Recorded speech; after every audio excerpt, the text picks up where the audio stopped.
المبارک میں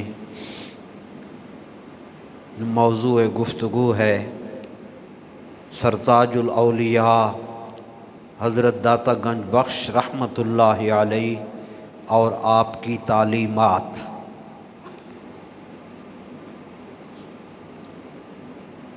سیدنا داتا گنج بخش رحمۃ اللہ تعالی علیہ کا اسم گرامی علی اور کنیت ابو الحسن اور آپ کے والد گرامی کا نام عثمان بن علی ہے۔ داتا صاحب رحمۃ اللہ علیہ افغانستان کے مشہور شہر غزنی کے محلہ حجویر میں 400 ہجری کے لگ بھگ پیدا ہوئے اور کل جو عرس مبارک آپ کا مکمل ہوا وہ اس لحاظ سے 980واں عرس مبارک تھا۔ 980واں عرس مبارک کل مکمل ہوا، یعنی 20 سال کم و بیش 1000 سال گزر چکے۔ آپ کے والد گرامی بہت بڑے عابد، زاہد اور جید عالم، عظیم فقیہ تھے۔ آپ کی والدہ ماجدہ بھی عابدہ، زاہدہ اور نیک خاتون تھیں، اور آپ کے ماموں زہد و تقوی اور علم و فضل کی وجہ سے اپنے دور میں تاج الاولیاء کے نام سے مشہور تھے۔ داتا صاحب رحمۃ اللہ علیہ نبوی علوم کے وارث ہیں۔ نبی کریم نے ارشاد فرمایا صلی اللہ علیہ وسلم، انما العلماء بے شک علماء ورثۃ الانبیاء، بے شک علماء ہی انبیاء کے وارث ہیں۔ ان انبیاء نے علم دین کا وارث بنایا، پس جس نے نبوی جائیداد نبی کریم کا علم جس نے حاصل کیا اس نے بڑا حصہ حاصل کیا۔ چنانچہ داتا صاحب رحمۃ اللہ علیہ نے 4 سال کی عمر میں قرآن مجید کی تعلیم سے سلسلہ علم شروع کیا، اور غزنی شہر میں جس قدر علوم تھے وہ سب حاصل کیے، تعلیم بھی تربیت بھی۔ یہ نقطہ بالخصوص دینی علماء اور دینی طلباء کے لیے یہ نقطہ بڑا قابل توجہ ہے۔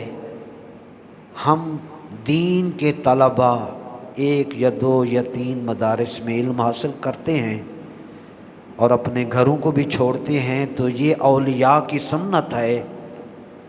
داتا صاحب رحمۃ اللہ علیہ نے اس وقت جن علاقوں، جن شہروں میں دور دراز کے سفر فرما کر علم دین حاصل کیا،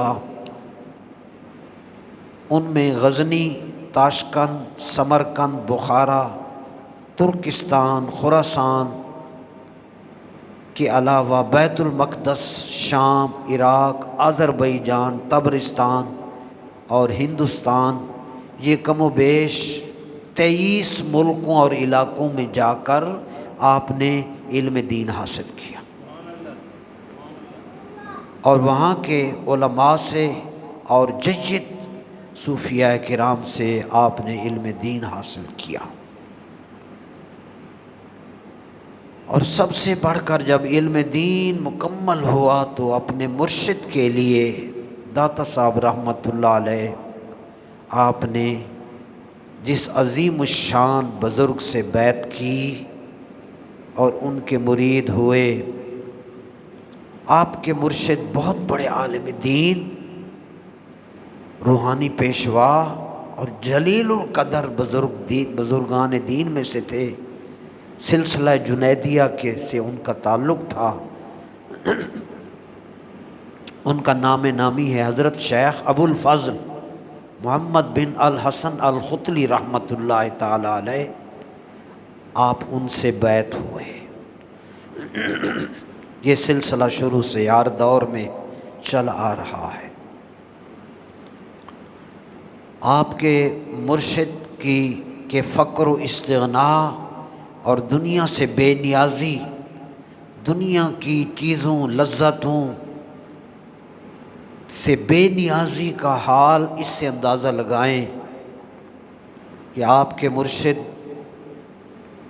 رحمت اللہ تعالی علیہ کہ فقر و استغنا کا یہ حال تھا کہ طویل مدت تک صرف ایک جبہ لباس وہ پہنے رکھا، اسی کو دھو کے صاف کر کے پہنتے رہے، اور جب وہ لباس خستہ پھٹ جاتا تو اسی لباس میں پیوند، پھر اس پر پیوند، پیوند پر پیوند لگاتے رہے اور اسی ایک لباس کو زیب تن کیے رکھا۔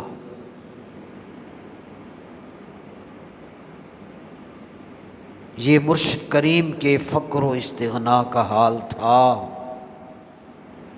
اور ان کا ایک قول برکت کے لیے عرض کر رہا ہوں تاکہ ان کا فیض ہمیں ملے اور ہماری بھی تربیت ہو۔ آج سب کچھ کے باوجود ہمارے ماحول میں، ہمارے معاشرہ میں، ہمارے گھروں میں لڑائیاں، پریشانیاں اور دکھ ہی دکھوں کا لمبا ایک سلسلہ ہے۔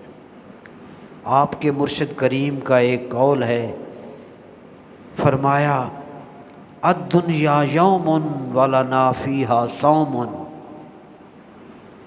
ہمارے لیے یہ دنیا صرف ایک دن کی طرح ہے۔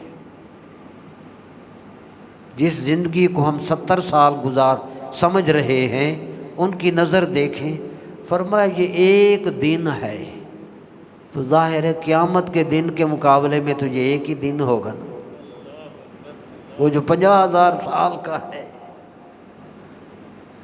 نظریں جو اونچی تھیں، فرمایا الدنیا یوم، دنیا صرف ایک دن ہے، وَلَنَا فِيهَا صَوْمٌ، اور اس ایک دن میں ہم نے روزہ رکھا ہوا ہے۔ مقصد یہ تھا کہ اللہ کی اجازت اور مرضی کی بغیر نہ نگاہ اٹھتی ہے، نہ ہاتھ اٹھتا ہے، نہ قدم اٹھتے، یہ ہے روزہ۔ باقی یہ نہیں کہ وہ کچھ بھی نہیں کھایا، وہ تو معاملات اور ہیں، اصل چیز فکر ہے، سوچ ہے۔ تو یہ آپ کے مرشد کریم کا قول تھا۔ علم دین حاصل کرنے کے باوجود مرشد کی تربیت بڑی ضروری ہے۔ اللہ اکبر! مرشد کے کرم سے، مرشد کی برکت سے، مرشد کی تربیت سے انسان کو بلندیاں، روحانیت نصیب ہوتی ہے۔ جتنے بھی اولیاء آپ دیکھیں گے، ان سب کے استاد بھی، مرید، شیخ بھی گزرے۔ اس لیے سلطان باہو علیہ رحمہ کا وہ مشہور شعر ہے، جاگ بنا دودھ جمن نہ باہو، بھویں لال ہوویں کڑ کڑ کے ہو۔ سلطان باہو رحمۃ اللہ علیہ کے بھی مرشد ہیں، میں نے پڑھا حافظ عبد الرحمن دہلوی رحمۃ اللہ، وہ بھی مسنون طریقے سے بیعت ہوئے۔ تو حضور داتا صاحب علی حجویری رحمۃ اللہ علیہ علم دین کی کثرت کے باوجود پھر بیعت ہوئے، پھر ان کی صحبت اختیار کی، اور میں نے پڑھا ہے کہ جب ان کا آخری وقت آیا مرشد کا، یہ تحریر میں میرے پاس موجود ہے، جب آپ کے مرشد کا آخری وقت آیا، کچھ نصیحت بھی کی، وہ بھی فیض عالم نے لکھی، میں پریشان ہونے لگا، مجھے نصیحت بھی فرمائی، اور جب ان کا آخری وقت تھا تو فرماتے ہیں ان کا سر مبارک میری گود میں تھا۔ میرے برادران، وجہ یہ ہے کہ یہی تربیت بناتی ہے اور یہی دعائیں اٹھاتی ہیں۔ آپ کا یہ بڑا مشہور واقعہ ہے، لکھا ہوا میں نوٹ کیا، فرمایا میں ایک دن اپنے مرشد کے ہاتھ دھلا رہا تھا تو میرے دل میں وسوسہ آیا کہ جب سب کچھ اللہ نے دینا ہے تو ان کی خدمت کی کیا ضرورت ہے۔ یہ وسوسہ آپ کو بھی مجھے بھی، کیونکہ وہ دشمن ہمارا آخری سانس تک شیطان ہمارے ساتھ ہے، اور اس نے ہماری دولت ایمان کو ضائع کرنا ہے، ہماری بربادی کے لیے اس نے پوری تیاری کی ہوئی۔ لَأَحْتَنِكَنَّ ذُرِّيَّتَهُ، سورہ بنی اسرائیل میں، قرآن کریم میں ہے، اس نے اللہ پاک سے فرمایا تھا میں آدم کی اولاد کو پیس کے رکھ دوں گا۔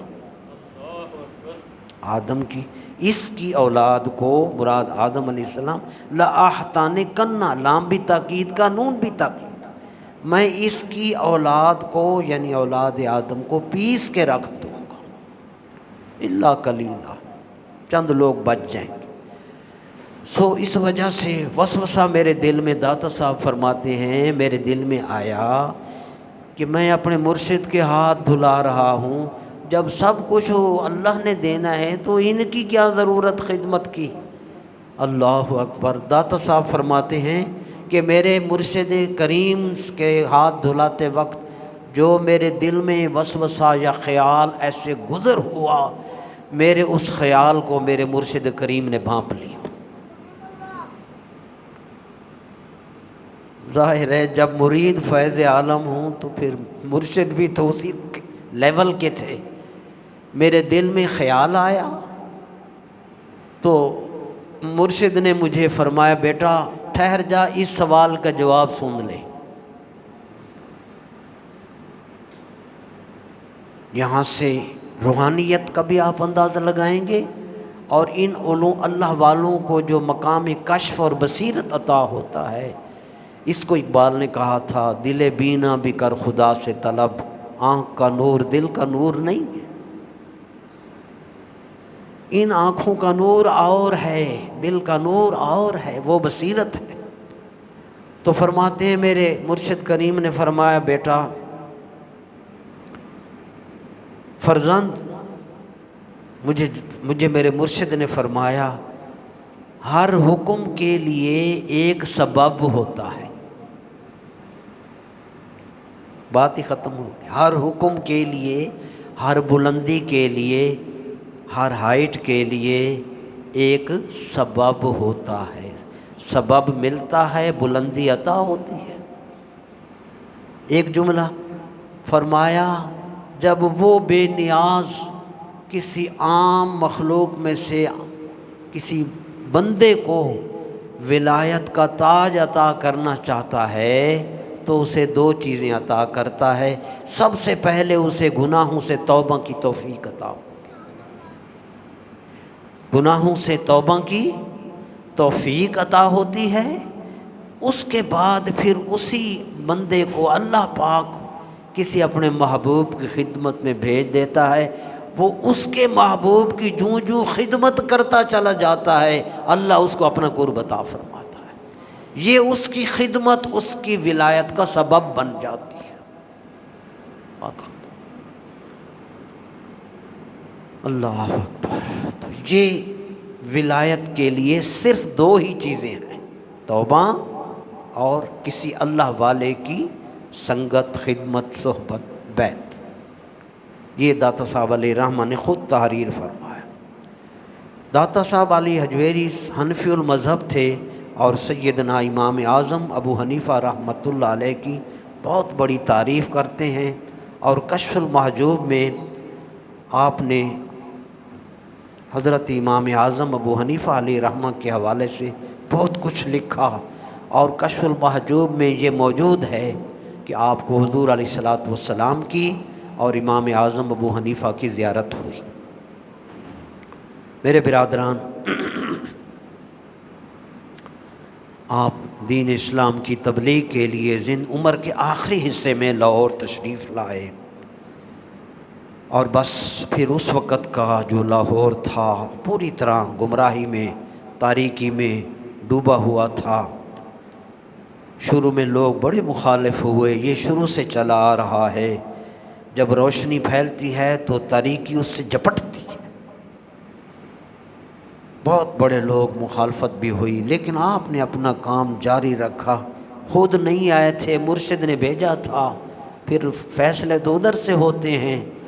وہ اپنا کام جاری رکھا، اپنا علم بھی جاری رکھا، رات کی عبادت، دن کو تربیت۔ بس میرے برادران،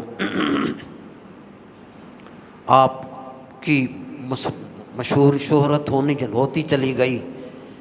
وہ مشہور واقعات آپ لوگوں نے سنے ہیں، اس وقت کے ہندو راجے وغیرہ آپ کی ان کرامات کو دیکھ کے آپ کے قریب آتے گئے، نذرانے کے طور پہ جو کچھ دیتے۔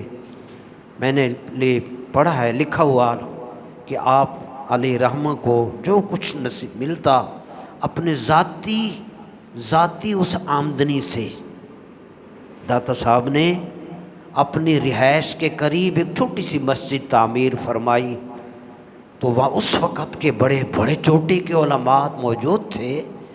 انہوں نے آپ کی مسجد کے بارے میں اعتراض کیا کہ اس مسجد جو داتا صاحب رحمۃ اللہ علیہ نے بنائی ہے، یہ اس کا جو محراب ہے یہ صحیح نہیں ہے، یہ ٹیڑھا محراب ہے۔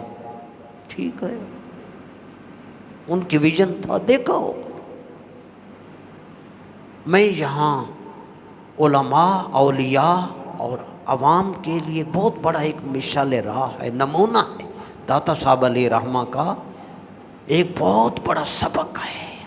جب لوگ اعتراض کریں، علماء اعتراض کریں، تو گھر میں یوٹیوب پر بیٹھ کر فتوے نہیں لگائے جاتے۔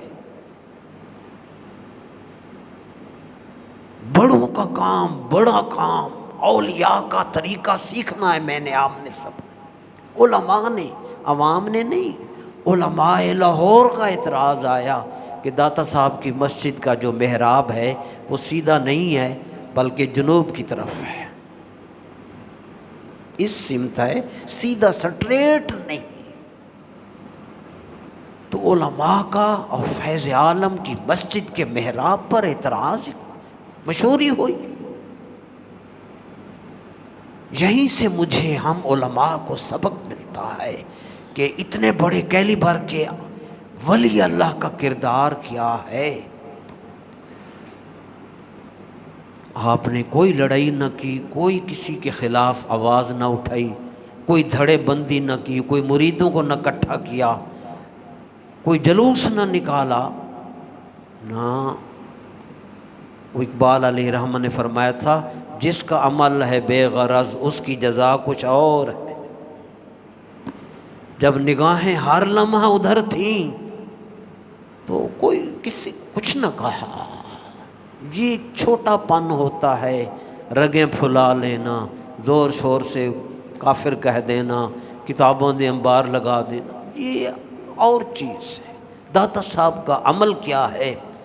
میرے برادران، آپ نے ان تمام علماء کو اکٹھا کیا، یہ جرت پیدا کرنی ہے۔ گھر میں نہیں بیٹھے، ان علماء کو اکٹھا کیا۔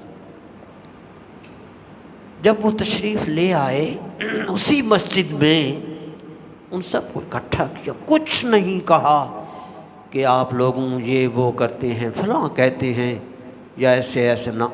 مسجد بھی اپنی ہے، اعتراض دوسرے کر رہے تھے۔ ہمارے جیسا ہوتا تو دلائل کے انبار لگا دیتا، فتوے لگاتا، یا ان کا اعتراض کہہ کر کسی مستری کو بلا کے محراب سیدھا کرا لیتا، تو بات ختم۔ میں یہاں فیض عالم کا کردار رکھ رہا ہوں کہ آپ نے ان کو بلایا، اسی مسجد میں خود امامت فرمائی، سب نے آپ کے پیچھے نماز ادا فرمائی، علماء نے۔ نماز ہو گئی، فیض عالم مصلی پر ایک جملہ کہا، سنیے برادران۔ فرمایا، میں نے سنا ہے کہ آپ کو میری اس مسجد کے محراب کے بارے میں اعتراض ہے، کہ یہ مسجد کا، میری مسجد کا جو محراب ہے اس کی ڈائریکشن ٹھیک نہیں ہے، میں نے یہ سنا ہے، آپ کو اعتراض ہے۔ بس ایک ہی جملہ کہا، بس آگے کچھ نہ کہا۔ ہم ہوتے تو رسپانس اور ہوتا، مگر میں نے جب فیض عالم کا یہ جملہ پڑھا، یہاں سے مجھے ان کے اس روحانی مقام اور مرتبہ کا مجھے تھوڑا سا احساس ہوا. ہم علم ظاہری علم والے ہیں، بڑا علم ہے، لیکن وہ علم کے بعد محبت اور عشق اور اطاعت اور قرب الہی کے چوٹی کے مقام پر فیض عالم.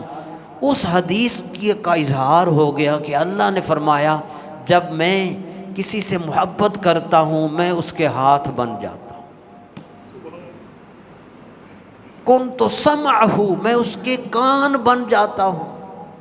وَيَدَهُ الَّتِي يَبْطِشُ بِهَا، اور میں اس کا ہاتھ بن جاتا ہوں جس سے وہ پکڑتا ہے. وَرِجْلَهُ الَّتِي يَمْشِي بِهَا، میں اس کے قدم ہوتا ہوں جس سے وہ چلتا ہے. اس قرب میں جو میرا ہوتا ہے، پھر فرمایا جو کچھ وہ مجھ سے لَإِنْ سَأَلَنِي لَأُوتِيَنَّهُ، پھر وہ مجھ سے یوں کہتا ہے مالک تو میں وہ عطا کر دیتا. اور حضرت شیخ عبدالحق محدث دہلوی علیہ رحمہ نے مدارج میں لکھا کہ رسول اللہ صلی اللہ علیہ وسلم کی امت کے بعض ایسے مقبولان ہیں کہ ابھی ہاتھ نہیں اٹھاتے دعا پہلے قبول ہو جاتی ہے. ہاتھ اٹھانے سے پہلے دعا قبول. تو آپ نے اس مقام پر، یہ میں اس لیے بتا رہا ہوں کہ ہم نے اولیاء کا صرف لنگر کی حد تک کہ لنگر کھانا ہے دعا مانگنی ہے، ان کی تعلیمات کردار. بس آپ نے ایک ہی جملہ ان سے کہا کہ میں نے سنا ہے کہ آپ میری اس مسجد کے محراب کے بارے میں یہ کہتے ہیں، اور اب چونکہ وہ نماز پڑھ چکے تھے آپ نے فرمایا ذرا نظر اٹھا کر دیکھیے کعبہ کس طرف ہے. ذرا نظر اٹھا کر خود دیکھ لیں کعبہ کس طرف ہے. ان سب علماء نے، چونکہ نماز پڑھ چکے تھے وہیں تو بیٹھے تھے، ان سب علماء نے فرمایا نا دیکھیں کعبہ کس طرف ہے. فیض عالم کی انگلی اٹھی تھی نا، میں اس کے ہاتھ بن جاتا. ٹھیک ہے، کعبہ کس طرف ہے، تو بس پھر یہ جملہ ہی کہا. درمیان کے کعبہ شریف سے لے کے لاہور کی آپ کی مسجد تک جتنے حجابات رکاوٹیں تھیں وہ سب حجابات درمیان سے اٹھے ہوئے تھے، اور سب نے دیکھا خانہ کعبہ سامنے نظر آ رہا. لاہور میں کھڑے ہو کر کعبہ دکھا دیا. گنج بخش فیض عالم مظہر نور خدا، نا کہ سارا پیر کامل کامل آرا رحم.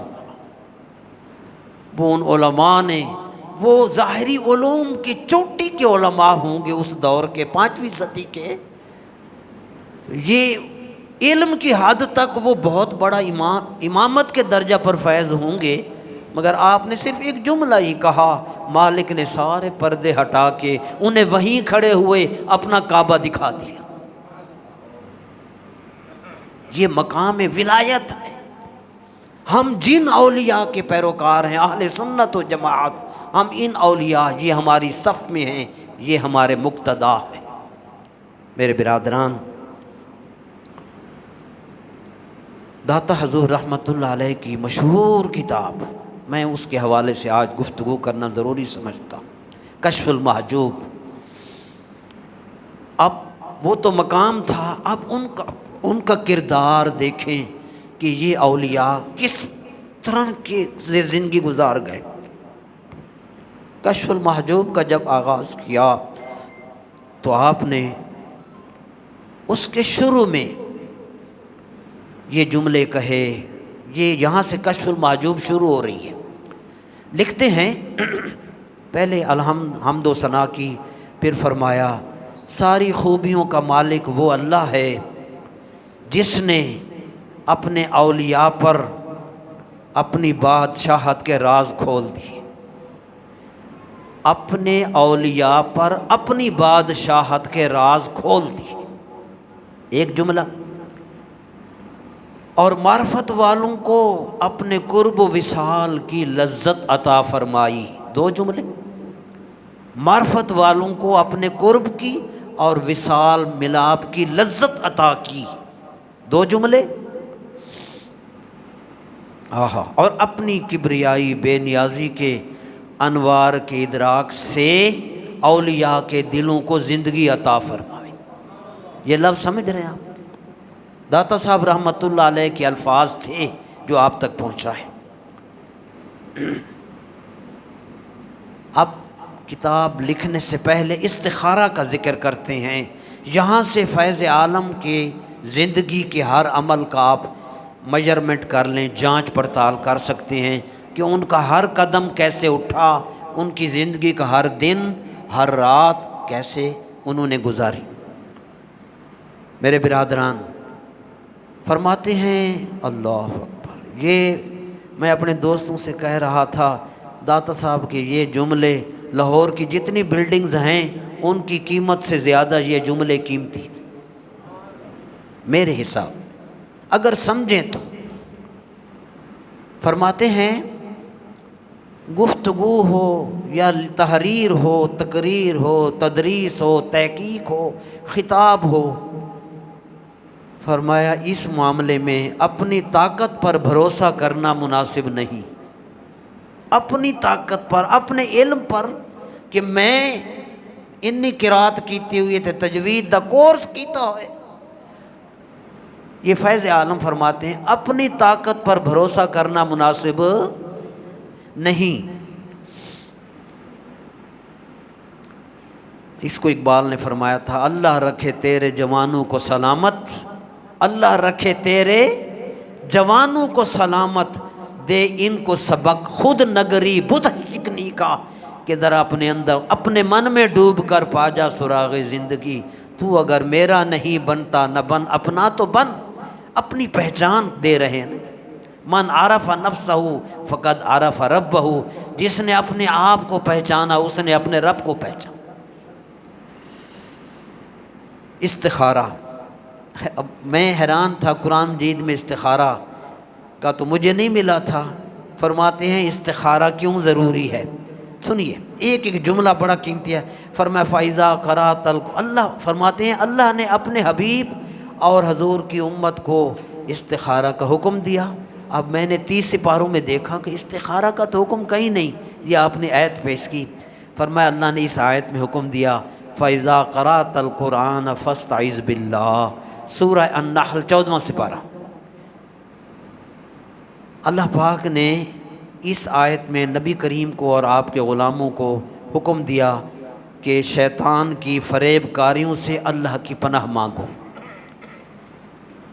شیطان کے جو دھوکے کی کوششیں ہیں ان سے اللہ کی پناہ مانگو، جب قرآن پڑھنے لگو اللہ کی پناہ مانگو۔ آگے لکھتے ہیں 3 لفظ ہیں، استعاذہ ایک، دوسرا استخارہ، تیسرا استعانت۔ اب آپ لوگ نہیں سمجھیں گے، علماء سمجھتے ہیں ان تینوں لفظوں کے حروف کو اگر آپ گنیں گے تو برابر ہے۔ پھر سنیں، استعاذہ اللہ کی پناہ مانگنا، استخارہ اللہ سے خیر مانگنا، اور استعانت اللہ کی مدد مانگنا۔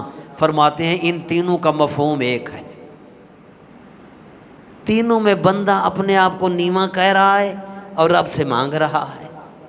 تو بندے کا عمل کامل اس وقت ہوتا ہے جب اللہ کی مدد بھی شامل ہو، اللہ کی پناہ بھی شامل ہو، اور اللہ کی طرف سے خیر کا دروازہ بھی کھل جائے۔ یہ فیض عالم کے 3 لفظ مجھے ٹھنڈ پہنچاتے ہیں، میں اپنے آپ کے لیے پڑھ رہا ہوں اور آپ بھی سمجھ رہے ہیں۔ اللہ اکبر۔ فرمایا اپنے تمام کام اللہ کے سپرد کرو،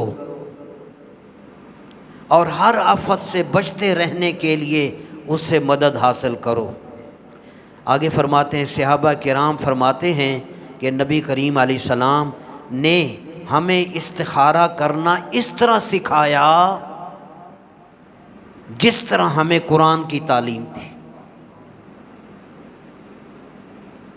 میرے برادران، آگے آپ فرماتے ہیں نیت کی بڑی اہمیت ہے، نیت کی۔ فرمایا چونکہ میں نے کشف المحجوب لکھنی ہے، میں نے حسن نیت کے ساتھ صحیح جواب دینے کا ارادہ کیا ہے، تاکہ شروع سے کتاب کے اینڈ تک میری نیت کے اندر حسن اور عزم و ارادہ شامل رہے۔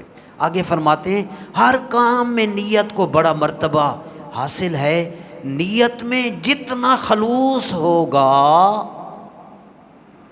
جملہ فیض عالم کا عرس کا یہ لنگر ہے، سنیے، فرماتے نیت میں جتنا خلوص ہوگا اتنا ہی اجر و ثواب اس عمل کا زیادہ ہوگا۔ مثال دیتے ہیں، ایک بندے نے سارا دن کچھ نہ ملا، فاقہ کیا، ٹھیک ہے جی، دوسرے نے روزہ رکھا، فرماتے ہیں ظاہراً دیکھیں تو دونوں نے کچھ نہیں کھایا، ایک کو ملا کچھ نہیں، فاقے میں رہا، دوسرے نے روزہ رکھ لیا، عمل دونوں کے برابر، فرمائے انجام کتنا الگ الگ ہے۔ ایک کو کچھ نہ ملا، وہ فاقے میں رہا، ایک نے رسول اللہ کی سنت کے مطابق روزہ رکھا، اس کو روزے کا ثواب ملا۔ بات نیت کی تھی۔ اگلی حدیث جو میں نے پہلی بار پڑھی، آپ فرماتے ہیں حدیث نیت المؤمن خیر من عملہ، اللہ، مومن کی جو نیت ہے اس کے عمل سے بہتر ہے۔ فرمائے بغیر نیت کے کوئی عمل نہ شروع کیا جائے۔ آگے فرماتے علم پر عمل لازم، یہ فیض عالم کا سبق ہے، علم پر عمل لازم۔ فرمایا علم دین حاصل کرنا اور علم پر عمل کرنا لازم ہے، بغیر علم کے عمل بیکار ہے۔ یہ حدیث شریف میں حیران رہا، فیض عالم نے لکھی، فرمایا حضور نے فرمایا المتعبد بلا فقہ کالحمار فی طاحونۃ، بغیر علم کے عبادت گزار اس گدھے کی طرح ہے جو آٹے کی چکی سے بندھا ہوا ہے۔ آگے فرمایا سارا دن دوڑتا ہے مگر اسی جگہ گھومتا رہتا ہے۔ آگے پھر بے عمل، اللہ اکبر، علم بڑے لوگوں کے پاس ہے، ماشاءاللہ سارے پی ایچ ڈی بیٹھے ہیں، لیکن عمل نہیں ہے۔ آپ لکھتے ہیں کہ حضرت ابراہیم ادہم فرماتے ہیں، یہ کشف المحجوب، فرماتے ہیں میں نے راستہ میں ایک پتھر پڑا ہوا دیکھا، اس پتھر پر لکھا ہوا تھا مجھے ذرا الٹا کر دیکھو، جب پلٹ کر دیکھا، حضرت ابراہیم ادہم فرماتے ہیں میں نے اس پتھر کو جب پلٹ کر دیکھا تو اس پر لکھا ہوا تھا انت لا تعمل بما تعلم، جتنا تو علم رکھتا ہے اس پر تو عمل کرتا نہیں ہے، فکیف تطلب بما لا تعلم، تو جس چیز کا تجھے ابھی پتہ ہی نہیں ہے تجھے وہ کیسے ملے گا؟ پہلے اپنے علم پر عمل ضروری ہے، جتنا علم ہے۔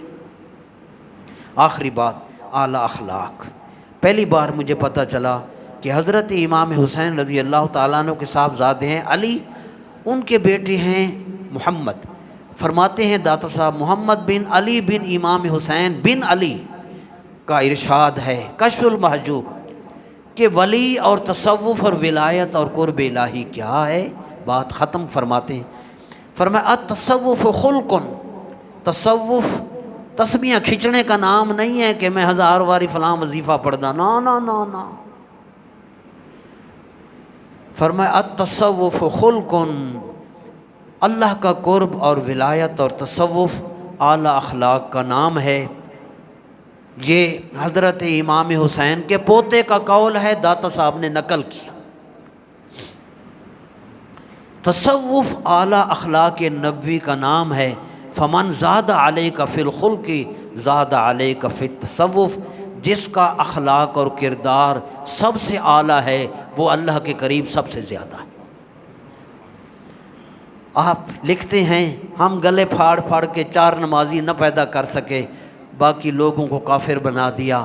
آپ لکھتے ہیں کہ اولیاء اللہ کا طریقہ تدریس، طریقہ ہدایت کیا تھا، اس حوالے سے آپ نے ایک حکایت لکھی، اپنے حضرت جنید بغدادی رحمۃ اللہ علیہ کے حوالے سے فرماتے ہیں، جنید بغدادی کا قول لکھا، اپنے مرشد کے اقوال جمع کیے، کشف المحجوب 60 سال بعد مجھے اب سمجھ آئی ہے، حاضریاں تو 15 سال کی عمر سے ہم دیتے رہے، کشف المحجوب کے چند لفظ اب سمجھ آئے۔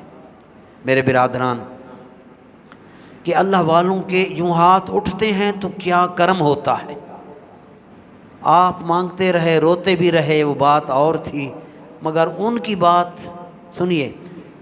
آپ نے لکھا کہ حضرت جنید بغدادی فرماتے ہیں میں نے باب الطلق کے بازار میں ایک آتش پرست کو دیکھا، آگ کی پرستش کر رہا تھا، کافر تھا، آگ کی پوجا کر رہا تھا، بڑا حسین تھا۔ تو جنید بغدادی رحمۃ اللہ علیہ فرماتے ہیں میں نے جب اس کو دیکھا اس کو کچھ نہ کہا۔ جنید بغدادی رحمۃ اللہ علیہ فرماتے ہیں کہ میں نے مالک سے عرض کیا مالک اس پر کرم فرما۔ تبلیغ نہیں شروع کر دی، 4 کتاب میں پڑھ کے تھے رگاں پھلا کے تھے کافر۔ میں نے مالک سے عرض کیا مالک کرم فرما دے، تیرا بندہ ہے، مالک کرم فرما دے۔